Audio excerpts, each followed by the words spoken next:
রাজমাতা কুন্তির জীবনের শেষ অঙ্ক উপস্থিত হল।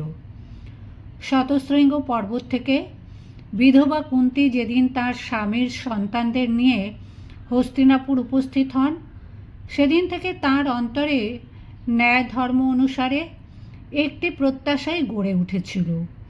ন্যায় তো, ধর্ম তো, এই রাজ্য তার স্বামীর মৃত্যুর পর রাজধর্ম অনুসারে তার জ্যেষ্ঠ পুত্র যুধিষ্ঠির হস্তিনাপুরের স্বাভাবিক রাজা। কিন্তু রাজত্ব যুধিষ্ঠির পেলেন না। উপরন্তু তাকে এবং অন্য ভ্রাতাদের হত্যা করার একটার পর একটা চক্রান্ত হতে লাগলো। তাদের কুরু জঙ্গল প্রান্তে খাণ্ডব বনের অত্যন্ত অনুর্বর রুক্ষ অঞ্চলে রাজ্য গড়ে তুলে বাস করতে পাঠানো হলো। সেখানেই তারা গড়ে তুলেন অপূর্ব এক প্রাসাদ। ময়দানবের সহায়তায় অসাধারণ এক সভাকক্ষ নির্মিত হলো। কিন্তু সেখানেও তারা দীর্ঘকাল বাস করতে পারলেন না। দ্যুত ক্রীড়ার নাম করে প্রথমবার তাদের ধর্মপত্নীকে করা হলো অকথ্য লাঞ্ছনা, আর দ্বিতীয়বার তাদের নিজ হস্তে গড়ে তোলা রাজ্য কেড়ে নেওয়া হলো। বনবাস অজ্ঞাতবাসে চলে যেতে বাধ্য হলেন তারা। শর্ত পূরণ করেও তারা নিজ রাজ্য ফিরে পেলেন না। বিনা যুদ্ধে নাহি দিব সূচগ্র মেদিনী। দুর্যোধনের এই আস্ফালনের ফলে আত্মীয় জ্ঞাতিদের বিরুদ্ধে সমগ্র ভারতব্যাপী যুদ্ধে অবতীর্ণ হতে বাধ্য হলেন কুন্তিপুত্রেরা। সেই যুদ্ধে জয়ী হলেন কুন্তিপুত্রেরা। হস্তিনাপুরে প্রথমবার আসার 56 বছর পর পিতৃরাজ্যে অধিকার পেলেন কুন্তিপুত্র যুধিষ্ঠির। কুন্তি রাজমাতার স্বীকৃতি লাভ করলেন। তবু এক অনির্বাণ দাহে তার অন্তর পুড়ে যাচ্ছিল। কুমারী জীবনে সূর্যদেবের সঙ্গমে যে শিশুর জন্ম দিয়েছিলেন, প্রথমবার যাকে প্রত্যক্ষ করেছিলেন দ্রোণাচার্যের অস্ত্রশিক্ষার রঙ্গমঞ্চে, যে শিশুকে স্তন্য পান করাতেও পারেননি তিনি, সেই শিশুকে প্রায় 75 বৎসর পর ফিরিয়ে আনতে গিয়েছিলেন, সফল হননি, প্রত্যাখ্যাত হয়েছিলেন। সেই শিশু প্রতিপক্ষের সেনাপতি হয়ে সহোদর ভ্রাতার হস্তে নিহত হয়েছেন। কুন্তি তাঁর পরিচয় উন্মুক্ত করে অন্ত্যেষ্টি কার্য করিয়েছেন, কিন্তু মাতৃহৃদয়ের দাহ তাতে নির্বাপিত হয়নি। কত কিছু দেওয়ার ছিল তাকে, কত অকথিত বক্তব্য বলার ছিল। তাই কুন্তি অন্তর্দহনে জ্বলছিলেন জীবনের শেষ দিন পর্যন্ত। যুধিষ্ঠিরের রাজত্বের 15 বৎসর অতিক্রান্ত হল। ধৃতরাষ্ট্র যে শ্রদ্ধা ও সম্মান যুধিষ্ঠিরের কাছ থেকে পেয়েছেন, দুর্যোধনের জীবিতকালে তিনি আপন পুত্রদের কাছ থেকে কখনো সে শ্রদ্ধা সম্মান পাননি। একমাত্র ভীমসেন তাকে শুনিয়ে শুনিয়ে কিছু কিছু অপ্রিয় মন্তব্য করতেন, কিন্তু যুধিষ্ঠিরের শিষ্ট ব্যবহার ও শ্রদ্ধা তাকে আশ্বস্ত করত। শেষ পর্যন্ত ধৃতরাষ্ট্র সিদ্ধান্ত গ্রহণ করলেন বনবাস যাত্রা করবেন। যাত্রার পূর্বে ধৃতরাষ্ট্র দান করতে চাইলেন ব্রাহ্মণ ও হিতার্থীদের। যুধিষ্ঠির নিজের ভাগের অর্থ দিয়ে ধৃতরাষ্ট্রের ইচ্ছা পূর্ণ করলেন। নির্দিষ্ট দিনে ধৃতরাষ্ট্র যাত্রা করলেন। মাতা কুন্তি দেবী ধৃতরাষ্ট্রের সঙ্গে বনে গমন করছেন দেখে যুধিষ্ঠির তাকে বললেন, মা, আমি রাজার অনুসরণ করছি, আপনি ফিরুন। রাজ্ঞী, আপনি বধূগণের সঙ্গে নগরে ফিরে যান। মহাত্মা ধৃতরাষ্ট্র তপস্যায় কৃতনিশ্চয় হয়েছেন, তাই ইনি বনে গমন করুন। যুধিষ্ঠির একথা বললে পরেও অশ্রুপূর্ণা নয়না কুন্তি গান্ধারীকে ধরে এগিয়ে চলতেই লাগলেন। চলতে চলতেই কুন্তি যুধিষ্ঠিরকে বললেন, মহারাজ, তুমি কখনো সহদেবের প্রতি অসন্তোষ প্রকাশ করো না, কারণ রাজা সহদেব সর্বদাই তোমার ও আমার প্রতি অনুরক্ত আছে, আর তুমি সর্বদাই যুদ্ধে অপলাই কর্ণকে স্মরণ করো, কারণ আমি তখন দুর্বুদ্ধিবশত সেই বীরকে পরিত্যাগ করেছিলাম। পুত্র, আমার গর্ভে সূর্য থেকে উৎপন্ন কর্ণকে আজ দেখতে না পাওয়ায় যে আমার হৃদয় শতধা বিদীর্ণ হচ্ছে না, মূঢ়া আমার সেই হৃদয় নিশ্চয়ই লোহা দিয়ে নির্মিত। শত্রু দমন গর্ভজাত প্রথম পুত্র মৃত। এই অবস্থায় বনগমন ছাড়া আমি আর কি করি? অতএব মহাবাহু অরিন্দম, তুমি সর্বদাই ভ্রাতাদের সঙ্গে মিলিত হয়ে কর্ণের জন্য উত্তম দান করো। শত্রু দমন, তুমি সর্বদাই দ্রৌপদীর প্রীতিকর কার্যে ব্যাপৃত থাকবে। আর কুরুকুল শ্রেষ্ঠ, তুমি সর্বদাই ভীম, অর্জুন ও নকুলকে সৌহার্দ্যে রাখবে। কারণ রাজা, এখন বংশের ভার তোমার ওপর পড়েছে।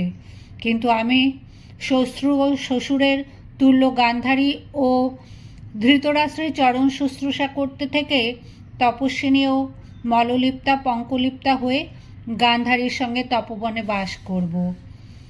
কুন্তী একথা বললে ধর্মাত্মা ও স্বাধীনচিত্ত বুদ্ধিমান যুধিষ্ঠির ভ্রাতাদের সঙ্গে বিষণ্ণ হলেন এবং কিছুকাল চিন্তা করে বললেন, দেবী, আপনি এটা কি আরম্ভ করেছেন? আপনি একথা বলতেই পারেন না। আমি আপনাকে তপবনে যাওয়ার অনুমতি দিতে পারি না। আপনি আমাদের প্রতি অনুগ্রহ করুন। প্রিয় দর্শনে, পূর্বে আমরা নগর থেকে নির্গত হবার উপক্রম করলে আপনি বিদুলার বাক্য দ্বারা উৎসাহিত করে আমাদের ত্যাগ করতে পারেননি। আমি আপনার এবং নরশ্রেষ্ঠ কৃষ্ণের উপদেশ শুনে রাজাগণকে বিনাশ করে এই রাজ্য লাভ করেছি। আমি আপনার কাছে যে বুদ্ধি পেয়েছিলাম, আজ সেই বুদ্ধি কোথায় গেল? আপনি এখন ক্ষত্রিয় ধর্ম ত্যাগ করে তপবনে যেতে পারেন না। যশস্বিনী, আপনি আমাদেরও রাজ্য পরিত্যাগ করে পুত্রবধূবিহীনা হয়ে দুর্গম বনমধ্যে কী প্রকারে বাস করবেন? অতএব আপনি আমার প্রতি প্রসন্ন হন। কুন্তী পুত্রের এই অশ্রুযুক্ত বাক্য শুনে অশ্রুপূর্ণা নয়ন হয়ে গমন করতেই লাগলেন। তখন ভীম তাকে বললেন, জননী কুন্তী, পুত্র নির্জিত এই রাজ্য যখন আপনাকে ভোগ করতেই হবে এবং রাজধর্ম পালন করতেই হবে, তখন আপনার এরকম বুদ্ধি হলো কেন? পূর্বে আপনি আমাদের দ্বারা পৃথিবী ধ্বংস করালেন কেন? এবং এখনই বা কী জন্য পরিত্যাগ করে বনে যেতে ইচ্ছা করছেন? কী জন্যই বা আপনি বালক অবস্থায় আমাদের ও দুঃখ শোকার্ত নকুল ও সহদেবকে শতশৃঙ্গ পর্বতের বন থেকে হস্তিনায় নিয়ে এসেছিলেন? মা, আপনি প্রসন্ন হন, এখন বনে যাবেন না। বল দ্বারা অর্জিত যুধিষ্ঠির স্থিত সম্পদ ভোগ করুন। ভীম একথা বললেও তাপসী ভাবাপন্ন কুন্তী বনবাসের কৃতনিশ্চয় থেকে পুত্রদের নানাবিধ বিলাপের মধ্যে তাদের বাক্য পালন না করে অগ্রসর হতে থাকলেন। বিষণ্ণবদনা দ্রৌপদী, সুভদ্রা রোদন করতে করতে তাঁর পেছনে পেছনে যেতে লাগলেন। কুন্তীও যেতে যেতে বারবার পেছনে পুত্রদের মুখ দেখছিলেন। কুন্তী সেই অবস্থায় ভীমসেনকে বললেন, পাণ্ডুনন্দন, মহাবাহু ভীম, তুমি যা বললে তা সত্য। তোমরা রাজ্য থেকে নির্বাসিত হওয়ায় অবসন্ন হয়েছিলে, সেই জন্য আমি তোমাদের যুদ্ধ করতে বলেছিলাম। জ্ঞাতিরা দ্রুত ক্রীড়ায় তোমাদের রাজ্য অপহরণ করেছিল। তোমরা সুখ থেকে বিচ্যুত হয়েছিলে, সেই জন্য আমি উপদেশ দিয়ে তোমাদের উদ্ধার করেছি।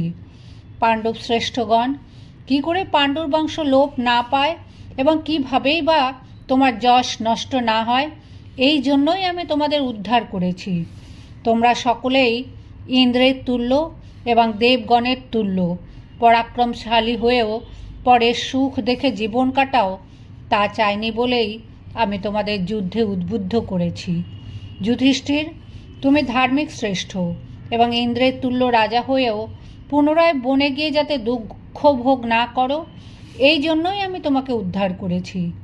10,000 হস্তির তুল্য বলশালী এবং বিখ্যাত বিক্রম ও পুরস্কার সম্পন্ন এই ভীম কষ্টভোগ না করে, এর জন্যই আমি তোমাদের উদ্ধার করেছি।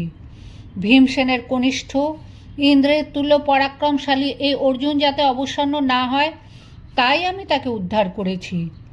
গুরুজনের অধীন এই নকুল ও সহদেব ক্ষুধায় কোনো প্রকারে কষ্ট না পায়, সেই জন্যই তোমাদের উপদেশ দিয়ে উদ্ধার করেছি। মহাভাগা, শ্যামবর্ণা ও আয়তলোচনা এই দ্রৌপদী একবার সভায় কষ্ট পেয়েছেন, আবার সেরূপ কষ্ট না পান, এই জন্যই আমি তোমাদের যুদ্ধে উদ্বুদ্ধ করেছি। ভীম, যখন দুঃশাসন মূর্খতাবশত তোমাদের সাক্ষাতেই কদলী বৃক্ষের মতো কম্পমানা, রজস্বলা, সুলক্ষণা ও দ্রুত পরাজিত এই দ্রৌপদীকে দাসীর ন্যায় আকর্ষণ করছিল, তখনই আমি বুঝেছিলাম যে এই বংশ নষ্ট হয়েছে। তখন আমার শ্বশুর ভীষ্ম প্রভৃতি কৌরবগণ অবসন্ন হয়ে থেকেছিলেন, আর দ্রৌপদী দৈবকে রক্ষক রূপে ইচ্ছা করে কুররীর পক্ষিণীর ন্যায় বিলাপ করছিলেন। রাজগণ যখন পাপিষ্ঠ ও হতবুদ্ধি দুঃশাসন দ্রৌপদীর কেশাসন করেছিল, তখন আমি মূর্ছিত হয়ে পড়েছিলাম। পুত্রগণ, তখন আমি তোমাদের তেজ বৃদ্ধি করবার জন্যই বিদুলার বাক্য দ্বারা তোমাদের উৎসাহিত করেছিলাম। এটা তোমরা মনে রেখো।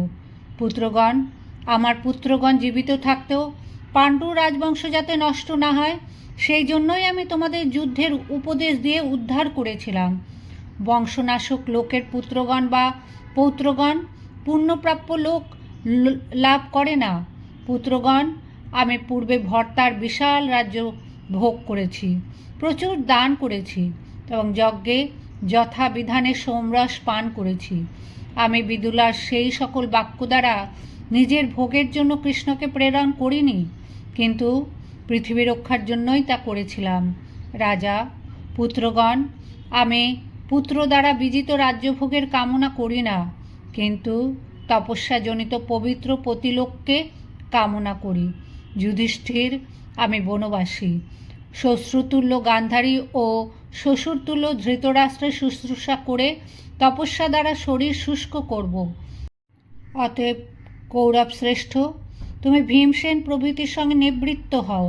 তোমার বুদ্ধি ধর্মে অভিনিবিষ্ট থাকুক এবং তোমার মন প্রশস্ত হোক। পাণ্ডবেরা কুন্তীর বাক্য শুনে লজ্জিত হয়ে দ্রৌপদীর সঙ্গে নিবৃত্ত হলেন।